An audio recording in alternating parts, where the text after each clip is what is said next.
The job posting had been simple enough.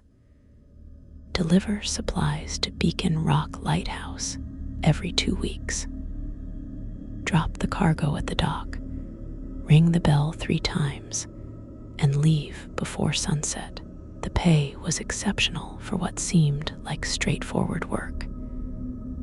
He should have known that exceptional pay meant exceptional risk.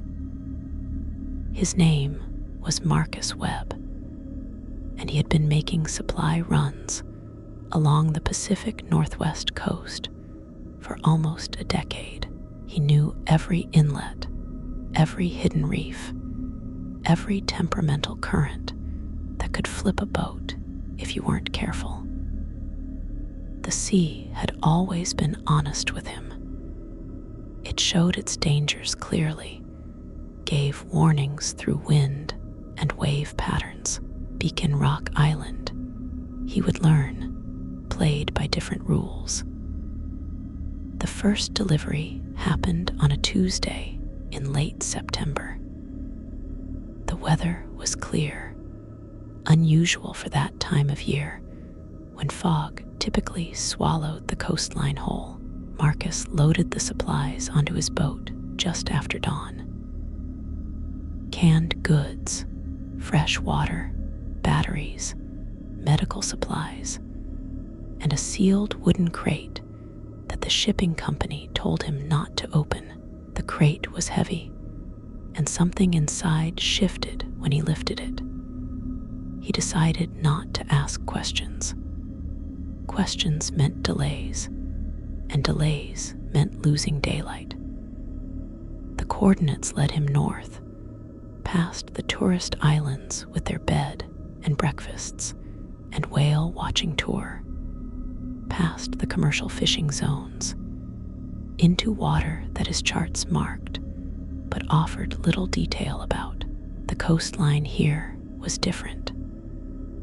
The cliffs rose like broken teeth, sharp and dark, covered in moss that looked black from a distance. No beaches, no gentle slopes where the land met the sea, just vertical drops and rocks that jutted from the water at angles that seemed wrong somehow, like they had been planted there by something that didn't understand geology. Beacon Rock Island appeared through the morning haze around 10:30. The lighthouse stood on the highest point, a white tower that looked too tall for such a small island. The structure seemed to lean slightly, though Marcus knew that was probably a trick of perspective. Around the base of the lighthouse, he could see a small building, presumably where the keeper lived. No lights in the windows, no movement. The place looked abandoned, but the beacon was clearly functional. He had seen its light from 20 miles out the previous night while checking his route. As he approached, Marcus noticed the dock. It was newer than he expected, the wood still pale and clean, the metal fixtures free of rust. Someone was maintaining it regularly. That made sense for a lighthouse that needed supplies every 2 weeks. What didn't make sense was the condition of the surrounding rocks. They were covered in something dark and slick, not moss or algae, but something that glistened even in the dull morning light. It covered everything below a certain height, like a tide line, but thicker, more deliberate. He cut his engine about 100 yards from the dock and let the current bring him in slowly. That was when he saw the sign. It was mounted on a post at the end of the dock, large enough to read from a distance. The letters were painted in red, fresh enough that he could still smell the paint over the salt air. Rules for shore approach. violation will result in termination of contract and immediate departure. The list was written in neat, printed letters, each rule numbered. Marcus pulled out his phone and took a picture. The company had mentioned rules, but they had been vague about the details. He wanted a record in case there was any dispute about protocol. Rule 1. Approach the dock only when the tide marker shows green. Do not approach if the marker shows red or if the marker is missing. Marcus looked around and spotted the tide marker. It was mounted on a pole separate from the sign, a simple disc that could rotate to show different colors. Currently, it showed green. He checked his watch. The tide was going out, which matched the timing he had been given. So far, everything seemed straightforward. Rule 2. Ring the bell mounted on the dock exactly 3 times. Wait for acknowledgement.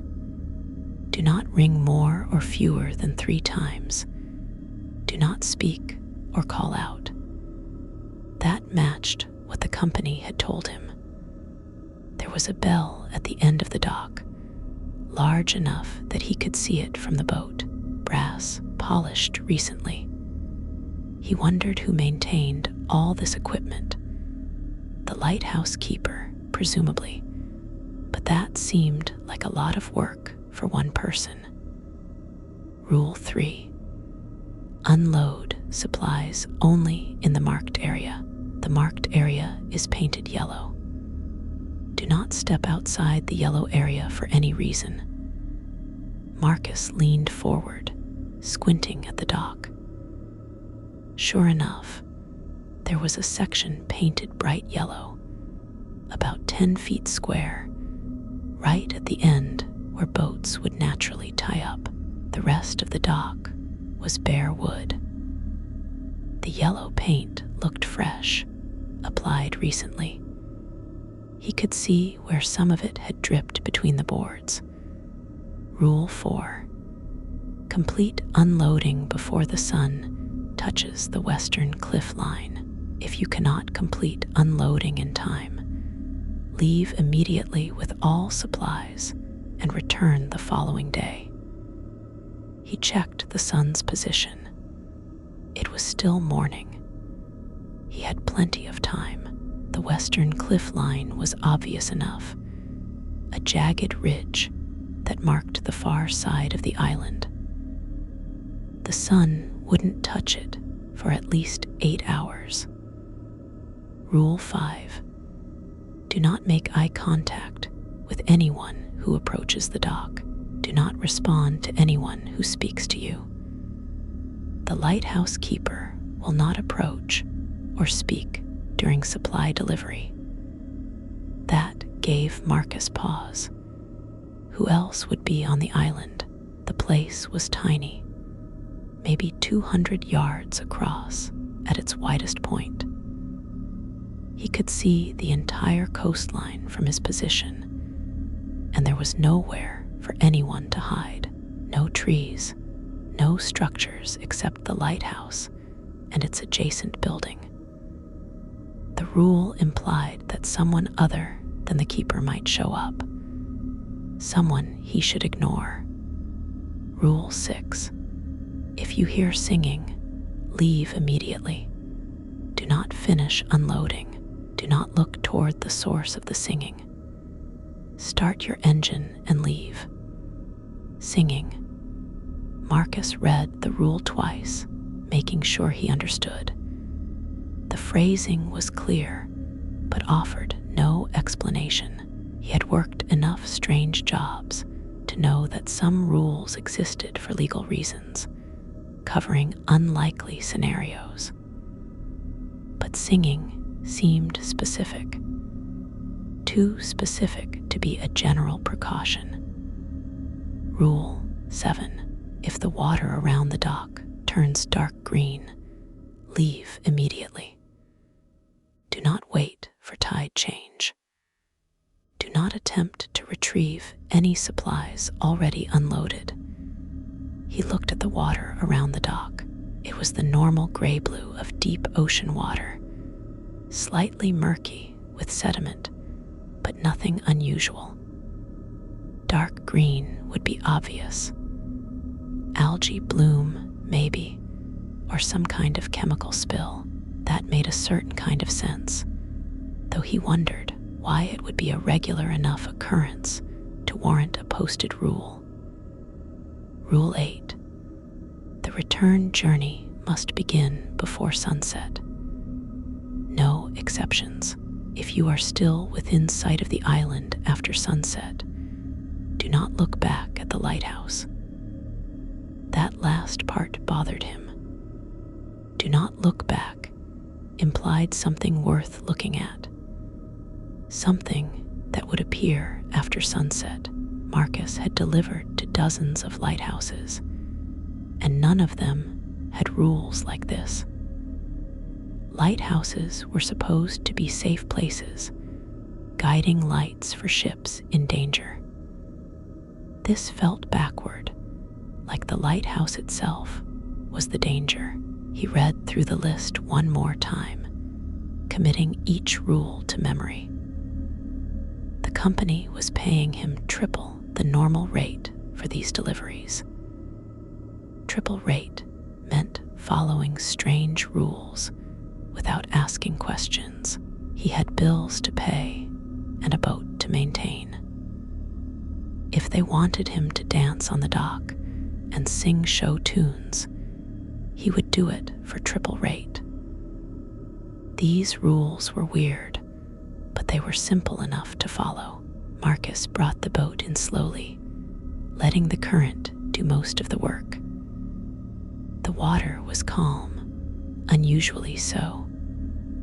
No chop, no swell, just a gentle rocking motion that felt almost artificial. As he got closer, he noticed that the dark substance on the rocks had a smell. Not the rotting smell of dead fish or seaweed, but something chemical, like burnt plastic mixed with copper. It made his sinuses sting. He tied up to the dock, securing the bow and stern lines to the cleats. Everything was in good condition. The wood was solid. The cleats were firmly mounted. The dock didn't sway or creak when he stepped on it. Professional construction. He walked to the end where the bell hung from a wooden frame. Up close, he could see symbols etched into the brass. Not letters or numbers, but geometric shapes that interlocked in patterns that hurt to look at for too long. He assumed they were decorative, maybe some kind of artistic choice by whoever built the bell. Marcus grabbed the rope attached to the clapper and pulled 3 times. The bell rang out clear and loud, echoing off the cliffs. He waited, watching the lighthouse. For a full minute, nothing happened. Then, on the window at the top of the lighthouse, a light flashed once. Acknowledgement. Someone was up there. Someone had seen him. He returned to the boat and began unloading. The supplies were packed in waterproof containers, easy to carry. He made multiple trips, stacking everything neatly in the yellow painted area. The work was straightforward, methodical. He fell into the rhythm of it, and that was when he heard the first sound. It came from somewhere on the island, inland from the dock. A scraping sound, like metal being dragged across stone. Marcus paused, listening. The sound continued for several seconds, then stopped. He waited, but it didn't repeat. Probably the keeper doing maintenance work. The rules said the keeper wouldn't approach or speak, but they didn't say anything about the keeper making noise while working. Marcus continued unloading. The sealed wooden crate was the last item, the heaviest. He had to use a hand truck to get it off the boat. As he wheeled it across the dock, he heard the scraping sound again. Closer this time, he stopped and looked toward the lighthouse. Nothing moved. The windows were dark. The door to the adjacent building was closed, but the sound had definitely come from that direction. He positioned the crate in the yellow area and stepped back. All supplies delivered. He checked his watch. 12:15. Plenty of time before sunset. The sun was still high in the sky, nowhere near the western cliff line. He had followed all the rules. Time to leave. As Marcus walked back toward his boat, he noticed something in the water. At first, he thought it was seaweed, a dark mass floating just below the surface. But it was too uniform, too solid. It moved against the current, staying in one place near the dock's edge. He walked to the edge of the yellow painted area and looked down. There was a shape in the water, roughly human-sized, but the proportions were wrong. The arms were too long, and they moved in a way that didn't match the gentle current. There was no face that he could see, just a dark oval where a head should be. The thing was maybe 6 feet down, suspended in the water like it was standing on something, though he knew the water was much deeper than that. Marcus took a step back. He remembered Rule 5. Do not make eye contact with anyone who approaches the dock. Was this thing approaching? It wasn't on the dock. It was in the water. Did the rule apply to things in the water? He decided it didn't matter. He wasn't going to look at it anymore. He turned and walked quickly to his boat. The scraping sound came again, much closer. It was coming from under the dock. Marcus fought the urge to look down through the gaps in the boards. Whatever was making that sound, he didn't want to see it. He untied the bow line, moved to the stern, untied that line, and pushed off from the dock in one smooth motion. His hands were shaking, but his movements were automatic, practiced from years of working on boats. He started the engine and turned the boat away from the island.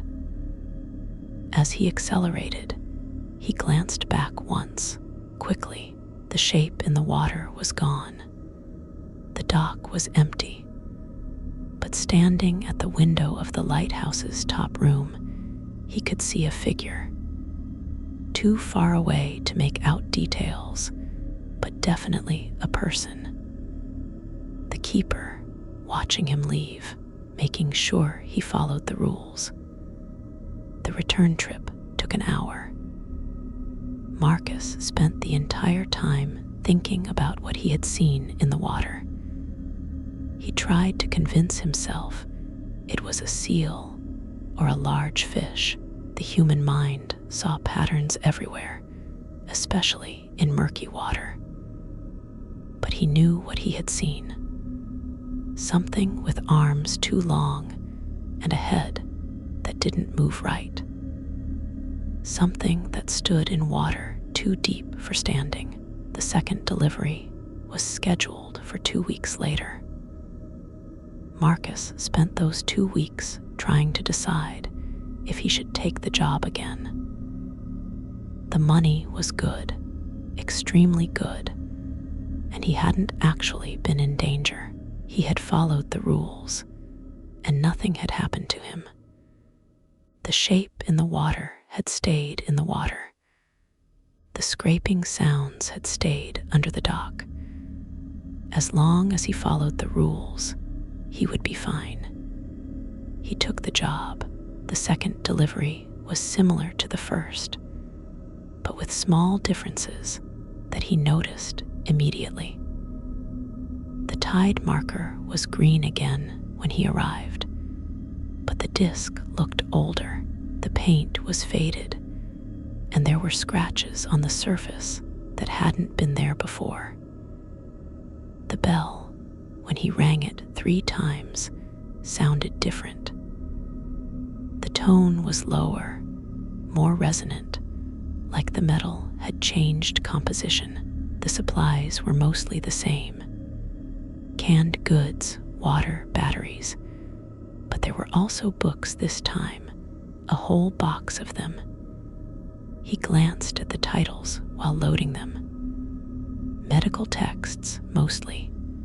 Surgery manuals, one book about deep-sea biology. He wondered what the keeper was studying, alone in the lighthouse. When Marcus began unloading, he heard the singing. It started softly, barely audible over the sound of the waves. A woman's voice, he thought, though the melody was strange. Not a song he recognized. The notes didn't follow any pattern he could identify. They went up and down in a way that felt random, but somehow intentional, like a code being transmitted through music.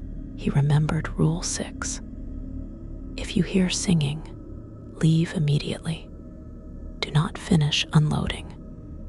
Do not look toward the source of the singing. Start your engine and leave. Marcus dropped the container he was carrying. It hit the dock with a loud thump, but he didn't care. He ran to his boat, untied the lines with fumbling fingers, and started the engine. His hands were shaking so badly, he nearly flooded it. The singing got louder. It was coming from the rocks on the north side of the island, where the dark substance grew thickest. He pulled away from the dock and opened the throttle. The boat surged forward, and the singing began to fade, but before it disappeared completely, he heard words in it. Not English, not any language he recognized, but definitely words, structured and purposeful. Someone was singing a message. Marcus looked back once, breaking Rule 8, though the sun hadn't set yet. The rocks on the north side of the island were moving. At least, something on the rocks was moving. Shapes that could have been seals, or could have been something else.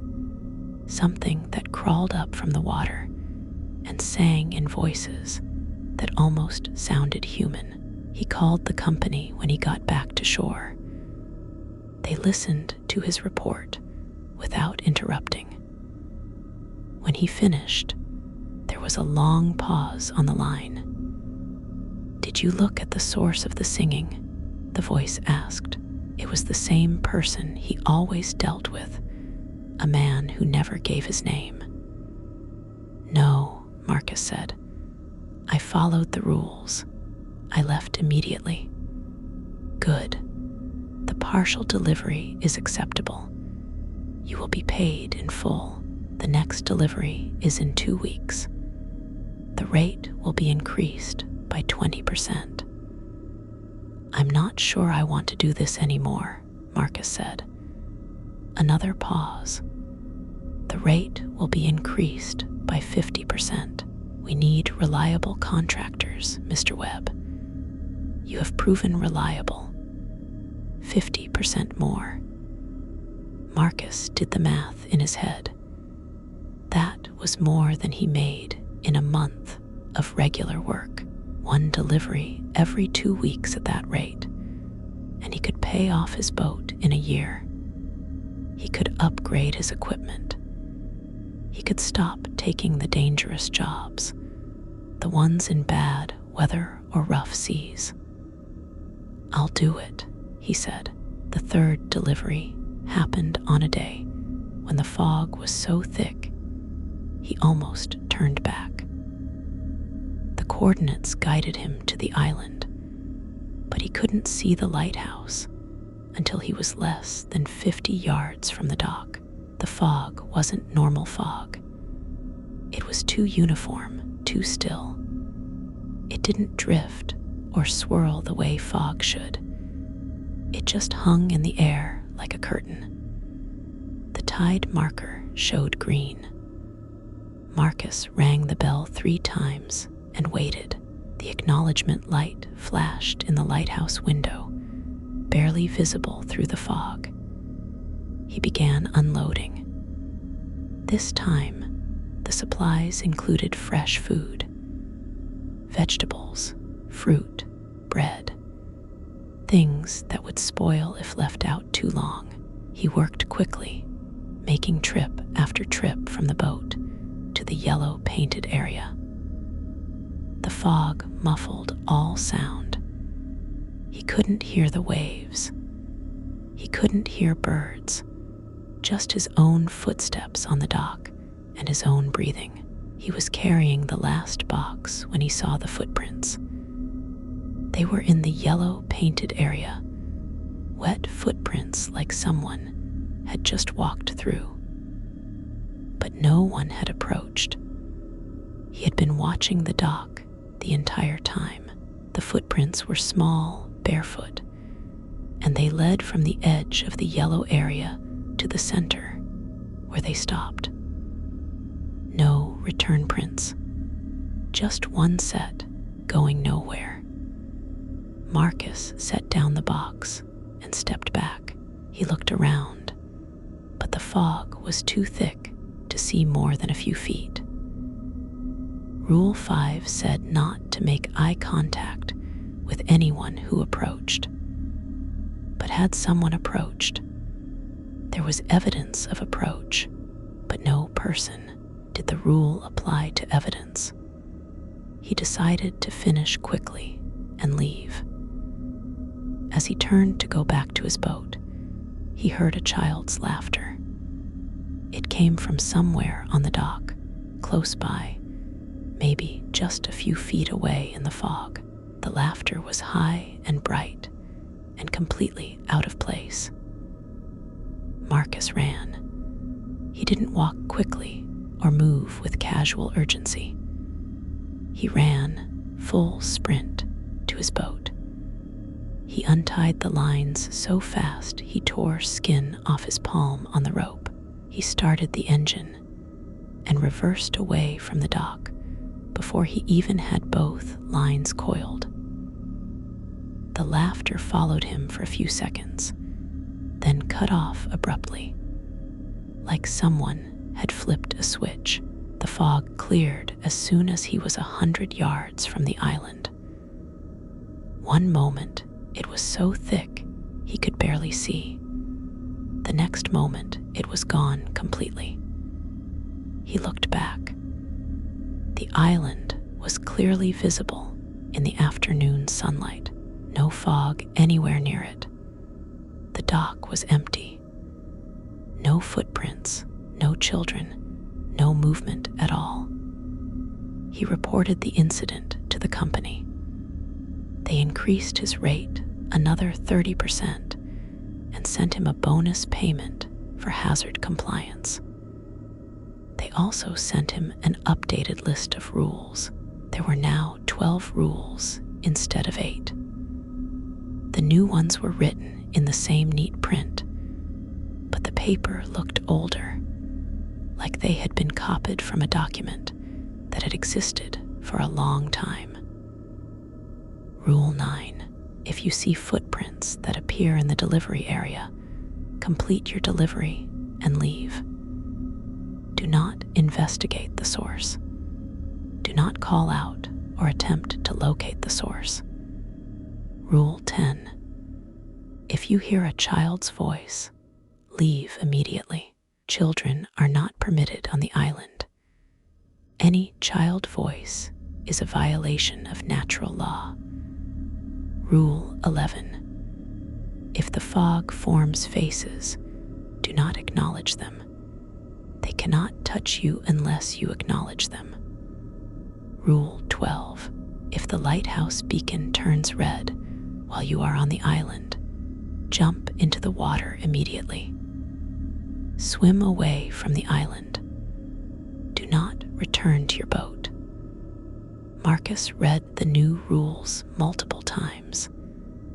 They were more specific now, more urgent. Violation of natural law was a phrase that stuck with him. Not a violation of rules or regulations, but natural law. As if the island operated under different physics, different principles of reality, he continued making deliveries. The fourth delivery was uneventful. The fifth delivery, the water turned dark green just as he finished unloading. He followed the rule, abandoning his boat and diving into the water. He swam for 20 minutes before the Coast Guard found him, alerted by his emergency beacon. His boat was found later, drifting 3 miles from the island, undamaged, but covered in the same dark substance that grew on the rocks. It took a week to clean off, and the smell never completely went away. The company paid for the cleaning and gave him a new boat. They also gave him a satellite phone programmed with a single number to call if he encountered something not covered by the rules. He asked what kind of thing wouldn't be covered. They didn't answer. The sixth delivery introduced him to the lighthouse keeper. Marcus had been making these runs for 3 months. He had seen the figure in the lighthouse window every time, the distant shape that watched him work. But on the sixth delivery, the keeper was standing on the dock when he arrived. The keeper was a woman, older, with gray hair pulled back in a tight bun. She wore a lighthouse keeper's uniform, complete with the traditional cap. She stood in the yellow painted area, hands behind her back, watching Marcus approach. She didn't move. She didn't wave. She just watched. Marcus remembered Rule 5. Do not make eye contact. Do not respond if someone speaks. The lighthouse keeper will not approach or speak during supply delivery, but the keeper was approaching. She was already there, standing in the delivery area. Was this a test? Was this part of the job? He tied up the boat and rang the bell 3 times.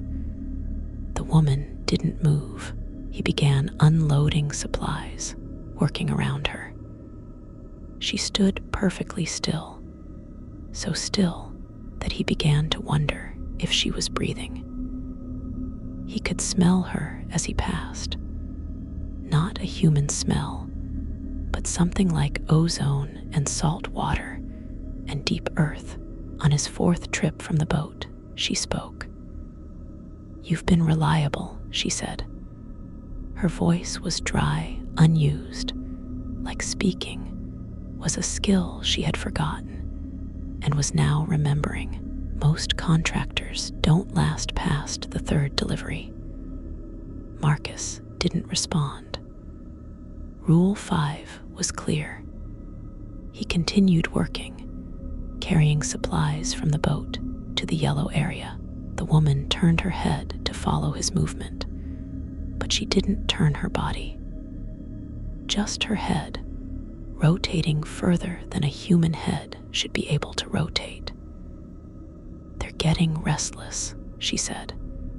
"The things in the water, the things under the rocks, we keep them contained here but they're always testing the boundaries, always looking for weakness. Marcus stacked the last container and turned to leave. The woman reached out and grabbed his wrist. Her hand was cold, much colder than the air temperature would explain. Her fingers were too long, with too many joints. "Don't come back," she said. "You've done well, but they've noticed you. They know your pattern now. Next time, they'll be waiting." She released his wrist and stepped back. Marcus ran to his boat. He didn't look back. He started the engine and left, breaking the speed limit for coastal waters, not caring about the wake he was creating or the fuel he was burning. He just needed to be away from the island. When he got back to shore, he examined his wrist. There were marks where the woman had grabbed him. Not bruises, but something else. The skin was discolored, slightly darker, and the pattern looked like the geometric shapes he had seen etched into the bell. They didn't hurt, but they didn't fade either. Weeks later, they were still there, permanent marks in his skin. He called the company and quit. They offered him double the rate. He refused. They offered triple. He still refused. Finally, they offered him a meeting with the regional director, someone who could explain what was really happening on the island. He agreed to the meeting. The regional director met him at a coffee shop in Seattle. She was younger than he expected, maybe 30, dressed in a business suit that looked expensive. She ordered tea and waited until it arrived before speaking. "Beacon Rock Island is a containment site," she said without preamble. "It has been since before there was a United States. Before there were Europeans on this continent, the indigenous people knew about it. They called it different names, but the meaning was always the same. The place where things are kept." "What things?" Marcus asked. "Things that don't belong in our reality. Things that slipped through from somewhere else. The island is a weak point, a place where the membrane between worlds is thin. The lighthouse doesn't guide ships. It keeps things pushed down, locked in place. The beacon is part of a larger system. The keeper maintains it, but they're not entirely human anymore. They can't be. Humans can't survive long-term exposure to that place without changing. Why do you need supply deliveries? Why not automate it? We tried. Drones crash. Autonomous boats lose power and drift. The things on the island, they interfere with technology, but they follow rules. Old rules built into the fabric of that place. As long as the contractor follows the rules, they're protected. Break the rules, and the protection fails. The woman I saw, the keeper, she told me not to come back. The director nodded. That was a kindness. She shouldn't have spoken to you, but she was warning you. The entities on the island, they adapt. They learn. You've been there 6 times, and they've started to recognize you. They'll use that recognition to break through the rules. Next time, they might appear as someone you know, someone you'd instinctively respond to. Once you respond, once you break the rules, you're vulnerable. Marcus finished his coffee. Find another contractor. We already have, but I wanted to meet you to thank you and to give you this. she slid an envelope across the table. Final payment plus a bonus. Also, contact information for a specialist who can remove those marks on your wrist. They won't harm you, but they're a connection to that place. You don't want a permanent connection. He took the envelope and left. The marks on his wrist were removed a week later through a process that involved salt water, specific minerals, and chanting in a language the specialist said was older than recorded history. The marks faded, but he could still feel them sometimes, like a phantom sensation. Marcus never went back to Beacon Rock Island, but he thought about it often. He thought about the rules and what they were really protecting, not the contractors or the company or even the lighthouse keeper. The rules protected everyone else. They protected the world from what the island contained. He wondered how many places like that existed, how many containment sites were operating in secret, maintained by people who had given up their humanity to keep the rest of the world safe. He wondered if the lighthouse keeper had been human once, before the island changed her. He wondered if she remembered her name or her life before, or if those things had been worn away by years of exposure to whatever existed in that place. He started researching online, looking for patterns, disappearances near isolated lighthouses, strange rules posted at coastal access points, reports of singing near rocky islands.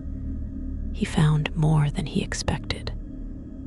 Dozens of sites, maybe hundreds, all along the coast, each one with its own set of rules, its own contractor who made deliveries and didn't ask questions. He found forums where people discussed the rules.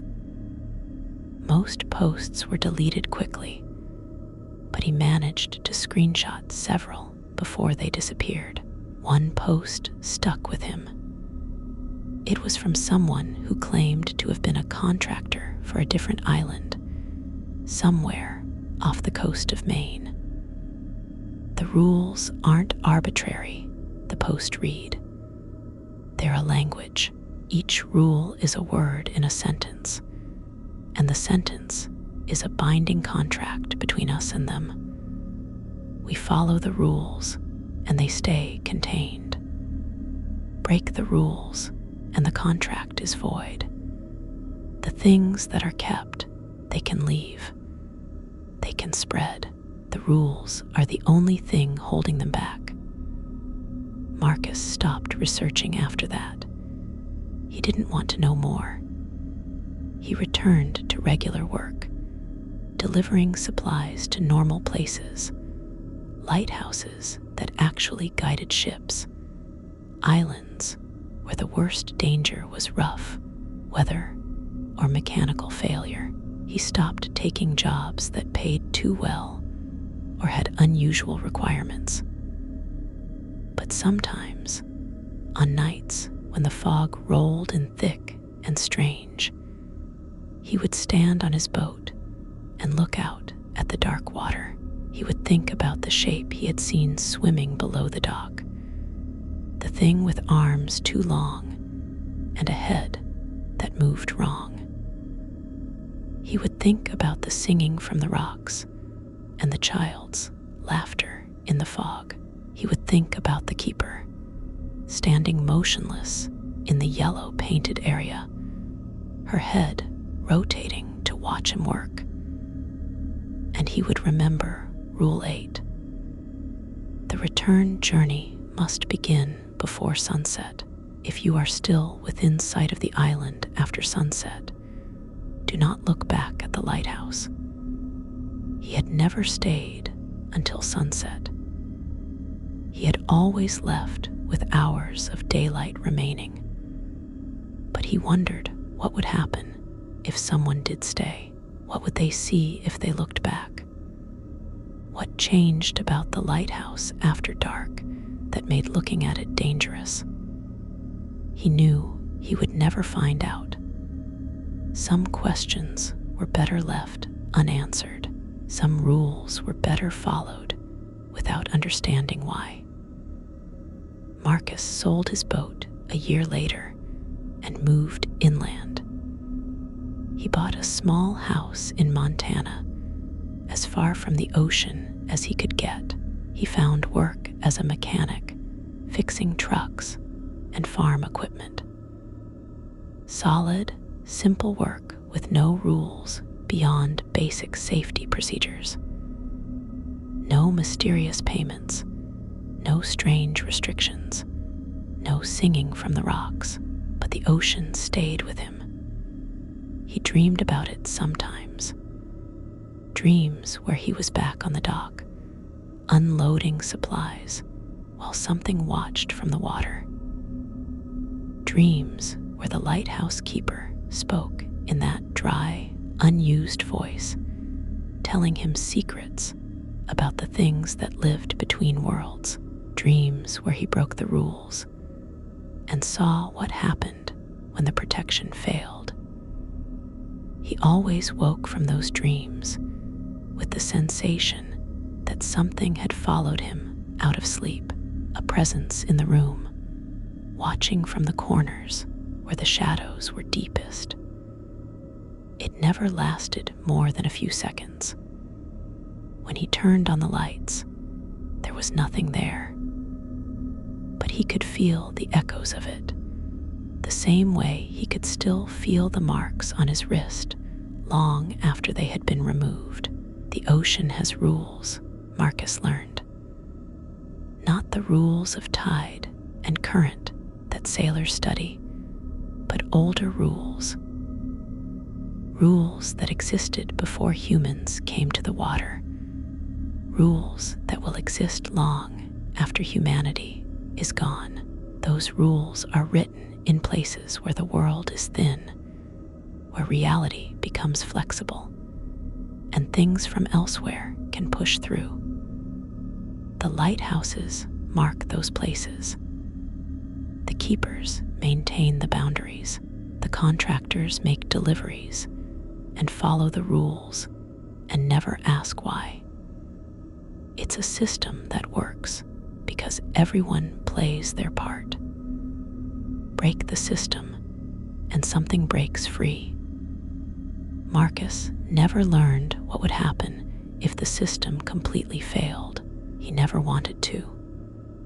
Some knowledge comes with a price that includes your humanity, your sanity, or your life. The keeper on Beacon Rock Island had paid that price.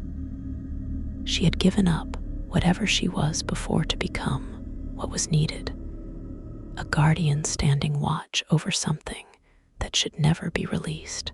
He respected that sacrifice, even as it terrified him. He respected all the keepers, all the contractors who made deliveries, and followed the rules without understanding the full picture. They were part of a chain that stretched back hundreds or thousands of years. A chain of people who stood between the everyday world and the things that existed in the spaces between. The company continued to operate. Marcus saw the job postings occasionally, listed on the same maritime employment boards where he had found the original position. The pay was still exceptional. The requirements were still vague. Deliver supplies every 2 weeks. Follow the rules. Don't ask questions. He wondered how many contractors they went through in a year. How many people took the job, made a few deliveries, and then quit when they realized what they were really dealing with. How many people disappeared breaking the rules and facing whatever consequences that brought. How many became keepers themselves, changing slowly until they were no longer entirely human, no longer entirely part of this reality? The marks on his wrist were gone, removed by the specialist the company had recommended. But sometimes, when the weather changed, or when he was very tired, he could still see them faintly, geometric patterns that shouldn't exist in his skin, echoes of the symbols etched into the brass bell. They were a reminder that he had been close to something vast and terrible, close enough to be marked by it, but not so close that he was consumed. He considered himself lucky. He had followed the rules. He had been reliable. He had quit before the things on the island learned his patterns well enough to exploit them. The keeper had warned him, and he had listened. That warning was probably against the rules itself, probably a violation of her duties. She had risked something to give it, and he had been smart enough to accept it. Marcus still thought about her sometimes. The woman standing motionless in the yellow painted area, hands behind her back, head rotating to track his movement. Had she been the keeper for years, decades, centuries, time might move differently on an island like that, in a place where reality was thin. She might have been keeping watch for longer than he could comprehend, maintaining the beacon that pushed things down and kept them locked in place.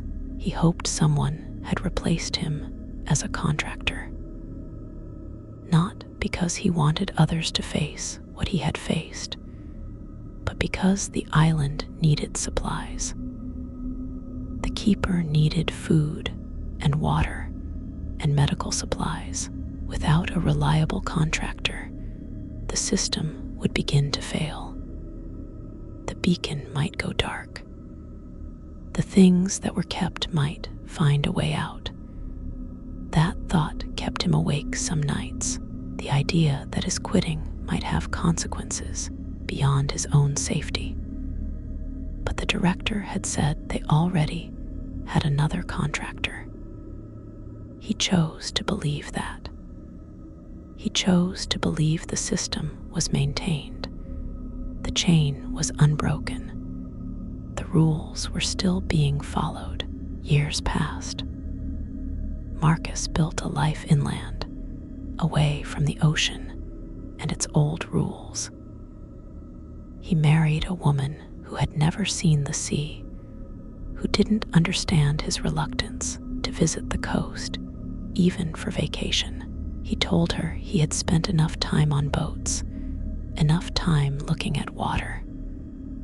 That was true as far as it went. But the real reason was deeper, harder to explain. The ocean knew him, the things in the water, under the rocks, singing from the shore. They had marked him, not just on his wrist, but in some deeper way. If he went back to the coast, if he stood on the shore and looked out at the waves, they would recognize him. They would remember. And remembering, they might reach out, might try to pull him back into the system he had escaped. So he stayed inland. He worked with machines instead of boats. He slept in a house with solid walls instead of rocking on waves. He built a normal life with normal rules, rules about traffic laws and property lines and social conventions, simple rules that made sense and didn't protect anyone from things slipping between realities. But every lighthouse has a keeper, and every keeper was human once. thought stayed with him somewhere on Beacon Rock Island. Someone was maintaining the beacon. Someone was standing watch over the things that should never be released. Someone was following the rules and paying the price that came with that knowledge. Marcus hoped whoever it was had the strength to endure. He hoped the new contractor was reliable and careful and smart enough to leave before they became too familiar to the things that watched from the water. He hoped the system would hold for another year, another decade, another century. Because if it didn't hold, if the rules were broken and the things kept were released, the consequences would spread far beyond one small island off the Pacific coast. The ocean was vast, and it touched every continent. If something got out, if something from between worlds found its way into the open water, it could go anywhere. It could reach anyone. The rules existed for a reason. The lighthouses stood watch for a reason. The keepers sacrificed their humanity for a reason. And people like Marcus, people who made deliveries and followed instructions and didn't ask too many questions, they were part of something larger than themselves. They were part of the chain that kept the world safe from things it didn't even know existed. He understood that now. He understood the importance of what he had done, even as he was glad to be done doing it. Some jobs are necessary even if they're terrible. Some knowledge is important even if it's terrifying. Some rules must be followed even if you don't understand why. Marcus never went back to the ocean, but the ocean never forgot him. On quiet nights, when the wind blew from the west, he could smell salt in the air. Impossible, hundreds of miles from the nearest coast, but there nonetheless.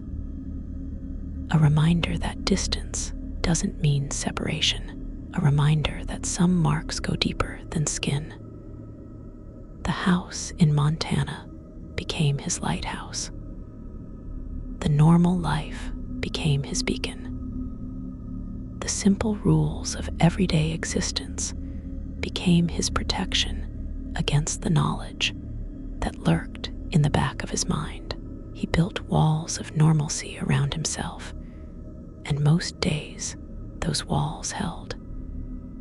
But sometimes, in dreams, he was back on the dock, back in the yellow painted area, unloading supplies while shapes moved in the water below, back in the fog while children laughed and footprints appeared from nowhere, back in the presence of the keeper, her hand cold on his wrist, her voice warning him of things he didn't want to know.